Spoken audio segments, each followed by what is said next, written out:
Here in the top center of the map, we have the Blue Zerg from Team Liquid, one of the best North American Zergs. Often underrated because, well, everyone's talking about Suppy, Scarlet, and even the resurgence of Greg Idrifields. But don't sleep on Sheth. Never sleep on Sheth. In the bottom center, we have also from Team Liquid. It is Hero, one of the aces of Team Liquid. People always say Tasia is really good. But I think if it came down to it, would you rather have, well, I don't know. Hero does struggle PvP too. Would you rather have Hero play Protoss or Tasia play Protoss to finish things off? That is so Because Tasia difficult does seem to be pretty weak against TvP, or in TvP. But either way, that's kind of like the discussion. It's not so clear cut, you know? Hero is great PvP. I would love to see a PvP, honestly. I think Andre's he just loves PvP I love right PvP, now. man. I really do. Well, why don't you marry it? Maybe I already have. You said your vows. Oh my gosh, that'd be so.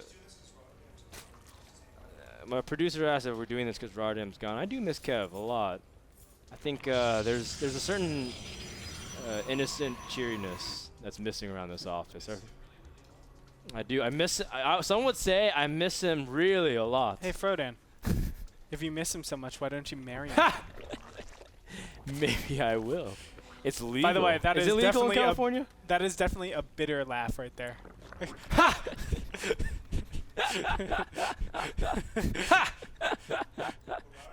That's pretty much a bitter laugh. Yeah. Roddy will be That's back right. next Kev will week. be back. He's currently getting ready for DreamHack. If you're watching, Kev and Ben, we miss you guys. Stay very safe. much. Don't eat sushi, please. Yes. Don't eat That's sushi. pretty much the memo for esports nowadays. Just don't eat sushi if you have a big event coming up. Elbow some people that get into the caps with you. Oh, wow. Meanwhile, though, on Metropolis, we'll be here waiting for you guys. Between Sheth and Hero. Look at game this, number 3. What is this shenaniganery? Quick speed, right? Maybe. Could be Banelings. Banelings, oh. We'll see after the first 100 gas. Well, I don't know. Sheth also was a guy that really liked roaches early on in StarCraft 2. Oh, the probe! Oh, he clicks on it. He clicks on it and sees more than 100 gas has been mined. Now, Hero means that he knows now he should get probably at least another cannon. Play it safe. Don't be so greedy because so much gas is being harvested. Could be roaches, could be banelings, could be zerglings. Could be fast layer into baneling drop. Don't be crazy, Frodan. That's what Suhoshin did Don't be not crazy. last season, but the season before that. Season 3 of GSL. It absolutely could be. That'd be so sick. That's a Frodan build. What a sick. Nope. Wow, he pulled. Probe. This is mind games, Frodan. This is mind games. He sees no third. Because guess what? He's going to see no third, but it's a trap because the drone was right there. He's going to think this is some big all-in, but it's not. Right, because Sheth took his drones off of gas. Yeah, he's very just, deliberate. He's just macroing up from here. Yeah. So right now, momentarily, there's going to be a harvester lead for Hero. But look at this. Hero already has 2 cannons. He has the probe in there just waiting patiently in case there is some sort of all-in. It's nice, too, because that is gonna, it might prompt Hero to make a first sentry, too, instead of a stalker. So he's going to be very defensive, and that slows the tech of Protoss ever so slightly, too. Sheth, again, man, able to keep his poker face on. This is like the Mafia Sheth that we all know. You don't believe his lies. Memento. I always believe him, though. No, I can't not. You really thought that guy was the killer? Wait, who? In the movie? What movie? Memento? The whole idea was don't believe his lies, but he had the wrong guy. Oh, that was a sick movie. Yeah, it's one of my favorite movies. That and Remember the Titans. Not a big fan of. Whoa, okay, man. Do you know what's cool? 7. The Korean pop star? No. The Korean actor? 7 with Kevin Spacey. Oh, okay. Oh my God, that was a good movie. Well, Andre, we can go. How about this? We'll go and watch some. We'll have a movie night one day. You can show me a good movie. I'll show you a good one. Okay, let's do it. And then we can all reminisce about how this series has been really good about the WildCards. Hero's been playing very well. Sheth's been playing well. Hero taking the safe option again, going for Stargate, which is a good move. You can take a quick third behind Stargate. You can also pressure off of Stargate. Frodan, Stargate is my all-time favorite. I used to hate on Stargate play so much. Now I think it's the all-time best way to open up. After Les In Togs PvZ. In PvZ. Okay, because you were talking about how Robo is the best way to open up ever in PvP. Yeah, in PvP. But Okay. PvZ, I think Stargate's the best way. So does that mean in Protoss vs. Terran you think Twilight's the best way to open up? Yes, I do. So that way you vary it up every tech for every matchup. Exactly. I actually do Twilight. No, you don't. Stop I do. it. I go 1 gate, double assimilator, forge, double gateway, Twilight Council, double gateway, and have +2 by the 10-minute mark. So when they're actually pushing Plus out two with armor? +2 armor. So when they're pushing out with +1 weapons attack, I have +2 armor plus Guardian Shield, a total of 5 total armor when they get into the health. Marines Actually, aren't you have doing 6 anything. total armor. Don't you? No, 5. Oh, no, 5. 2 Guardian Shield, 2 regular, 1 base, 5. Right. Well, Hero, for some reason I kind of brain farted again and thought Guardian Shield gave 3 armor. Now that would be awesome, right? Yes. As like you literally watch like Queens do like 1 damage Aw. to all the zealots. Battle cruisers actually do 0 damage. That would be You have nice, so much yeah. armor and so much Guardian Shield armor too. That would be awesome. Well, Anyway. Sheth is making some roaches. He does have a pretty comfortable drone count, 56. Could squeeze out a little bit more, but he is on 3 gases. Now, Andre, you're telling me 3 gases indicates he wants to go for a lot of roaches, a lot of pressure. Yeah, it gives you the ability to Whoa. max out really, really fast. But look how late this layer is. Yes, sir. Very late. And look at these phoenixes. Booyah! They're killing some queens. Yeah, we can already see, I mean, by the late lair tech, we're definitely going to see a ton of pressure. There's no reason not to get a lair 10 minutes into the game. Not paying attention! Oh, Hero! No. Losing a lot of sand! 2 sentries. Okay, well now he can warp in a Void Ray to deal with everything. He has more gateways already, so he can pump out sentries very easily. He's got 4 gateways. Oh, my. Needs to cover both paths. Cannon's still doing a good job thus far. Void Ray is almost here. Hero needs to buy time. And time is, well, he does have a couple more force fields left, so time is on his side. Very nicely placed. Yes, sir, and he's going to start lifting up a lot of these roaches. Just really well done by Hero over here, but is it going to be enough, Frodan? It doesn't look like it. I mean, he's just busting inside. Whoa! Well, it's still going to be kind of close because the Void Ray hypothetically will clean up everything. It's just that he's targeting down the Zerglings and not the roaches. Finally, Hero's starting to stabilize. He's going to have to retreat here. The big attack from Sheth, very effective. Hero has a lot of money, but he just has nothing to spend it on because, I mean, his production's completely been halted. Yeah, Frodan, I think Hero's fine. I know that sounds crazy, but the roaches are cleaning up. Only Zerglings can actually continue on, and the Zealots, with the +1, are going to be able to clean up any amount of Zerglings pretty easily over here. I think Hero is going to be able to stabilize.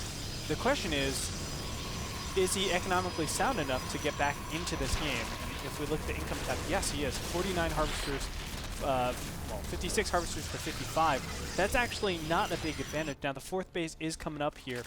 But remember, the tech was significantly hindered from Sheth. I think Sheth is still overall in an advantage, but I don't think it's nearly as big as you might think. Well, it's funny because, Andre, I was thinking almost the same thing. I felt like once Hero stabilized, he was, as long as he didn't lose too many probes, he'd still be in a good spot. His tech was pretty much left intact. He didn't lose the cybernetics core, didn't really lose anything other than the forge and the gateway. So Hero's still in a pretty nice spot. And the best part is he only lost 11 workers total in the game. Oh my gosh, and he's going Hydras. Please tell me you're not going Hydras, because you know what? Hydras are not good against Colossus. I have a news flash for you, man. This just in. My sources, I called Slasher.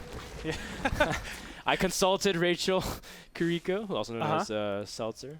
What happened? And I also confirmed I had my best men on it, but Sheth is going Hydra. Oh my god. I asked all the journalists in StarCraft 2 to crack that code. No bueno. I even consulted Rakaka, man. That's how deep I went into the Rivals Hold. That's right. I think even Bill O'Reilly is talking about it. Well, then that can't be true. Oh, Frodan. Got him. That was so good, man. That was really Well, good. Hero is Observer going a little bit too far. In fact, the Void Ray also by overstepping bounds. That Void Ray will die. But that gives Hero plenty of information. Hydras means delayed tech, which means delayed upgrades, which means delayed infestors. Correct. Well, okay, not in that order, but you get what I mean. Yes, it's stressing the amount of gas that you have to actually use on things a little bit more useful in this mid-game stage. Hydras offer no way to actually attack your opponent unless you go Nidus Worm. Nidus Worm probably isn't... Nope, I'm going to actually retract that. Nidus Worm just isn't in fad right now. Nobody really uses it. I think it has a lot of utility, but it just hasn't been used at all. And here we go. Hero is going to always gain positioning on your opponent when you go Hydras for this. I mean, it's not that long, but you've gone Hydras. It's a big gap in your ability to actually tech, to get mobile things, to get stuff like Spire, Corruptors, Mutas. Oh, man. And guess what? You're sectioned off. This is an unstoppable force, Frodan. Yeah, this Colossus pressure is going to be too much, Andre, if you know what I mean. I know So you're going to force field the Ram, and Sheth's giving up so much position. This natural is dead. It's gone. So much tech lays in this base. That's 5 buildings. Even if there's 40 Corruptors out in the field, Frodan, how are you going to get down that ramp? I don't know, You can't without Infestors, Frodan. It's impossible. This is an unwinnable position for Sheth. Losing this much tech, it just spells no bueno with a capital no. He can't make any units other than Zerglings and Corruptors and maybe a Mutalisk, but that's not going to do him any good. Sheth also has his force split. Some Infestors at the 5th, some at the 4th, and some at the main. And the best part is, Hero has protected his Warp Prism this entire time. He can keep getting stronger. That's right.